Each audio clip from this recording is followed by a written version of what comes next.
साहेब, अतिवृष्टी आणि पूरग्रस्त भागात जास्त झाल्यामुळे सरकारकडून 1 वर्षाची जी वसुली शेतकऱ्यांची करणार आहे यासाठी स्थगिती देण्यात आलेली आहे, तसं आधी जिल्हा बँकेला देखील देण्यात आलेली आहे.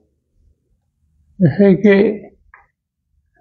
अतिवृष्टी आणि पूर याच्यामुळं काही जिल्ह्यात अतोनात नुकसान झालेले आहे. नुकसान दोन प्रकारचं आहे. काही ठिकाणी सगळ्यात वाईट स्थिती म्हणजे जमीनच वाहून गेली आणि काही ठिकाणी फक्त इलेक्ट्रिक मोटार किंवा तत्संबंधित साधने ती वाहून गेली. आता यावेळेला अपेक्षा अशी होती की ज्यांची जमीन वाहून गेली, ज्यांचा इलेक्ट्रिक मोटर वाहून गेला, त्यांना काही ना काहीतरी आर्थिक मदत पुन्हा उभं राहण्याच्यासाठी करायची आवश्यकता. आता राज्य सरकारने जे धोरण ठरवलं त्याच्यामध्ये त्याच्या पाठीमागच्या कर्जाच्या वसुलीला 1 वर्षासाठी तरतूद दिलेली आहे. 1 वर्षाचा हा वसुली थांबवण्याचा निर्णय तात्पुरता उपयोगी करेल, पण त्याची गरज लागणार नाही.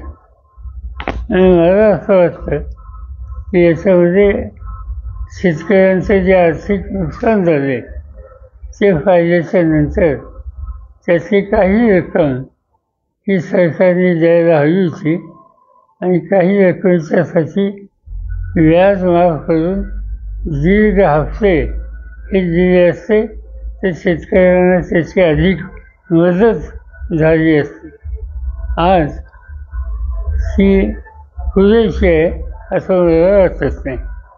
साहेब, आता सध्या नगरपालिकेचं प्रचार जोरदार सुरू आहे, परंतु एका बाजूला अर्थ खाता आमच्याकडे आम्ही निधी देऊ शकतो, दुसऱ्या बाजूला चंद्रकांत दादा सांगतात की राज्याचा मालक फडणवीस साहेब आहेत, तर तिसऱ्या बाजूला मंत्री गुलाबराव पाटील म्हणतायत की आमच्याकडे नगर विकास खाते असल्यामुळे आमच्याकडे निधी जास्त असे एकामेकी प्रचारात चढावड पाहताना पण मिळते.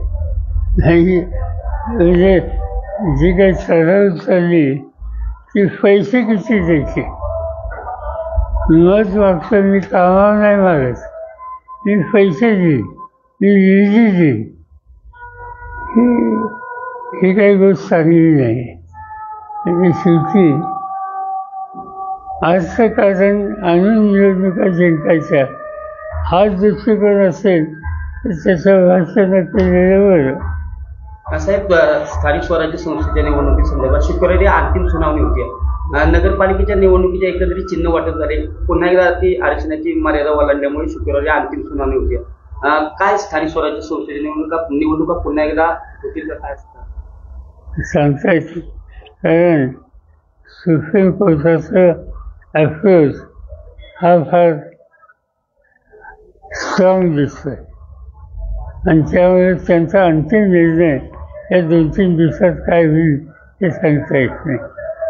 साहेब, राज्यातील एकंदरीत नगरपालिकेच्या निवडणुकीत वेगवेगळ्या ठिकाणी अनेक पक्षांच्या युती पाहायला मिळतात. आपल्या पक्षाच्या देखील अनेक ठिकाणी वेगवेगळ्या युती पाहायला मिळतात.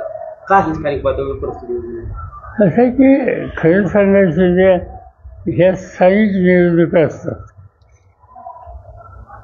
यापूर्वी सुद्धा देशाच्या वरिष्ठ नेत्यांनी या निवडणुकीमध्ये फारसं राजकारण आणू नये अशी भूमिका घेतलेली होती. आणि त्यामुळं या निवडणुकीला मला पहिल्यांदा असं दिसतंय की ठिकठिकाणी गट झाले. तो एका पक्षाचा आहे आणि तोच पक्ष दुसरीकडे दुसऱ्या पक्षावर जातोय. याचा अर्थ सत्य की इथे एकवाक्यता नाही आहे. पण ठीक आहे, पंचायत समितीची निवडणूक आहे, त्याच्यात लोकांना हवं तर योग्य निकाल मतदार घेतील. त्यापेक्षा अधिक जास्त लक्ष द्यायचं कारण नाही. माझ्यासारखे जे लोक आहेत आम्ही या निवडणुकीत याच्या आधी कधी करत नव्हतो आणि आत्ताही करत नाही. ठीक आहे, आता 2-4 दिवस राहिले, काय होतं बघूया. तर लोकनायक न्यूज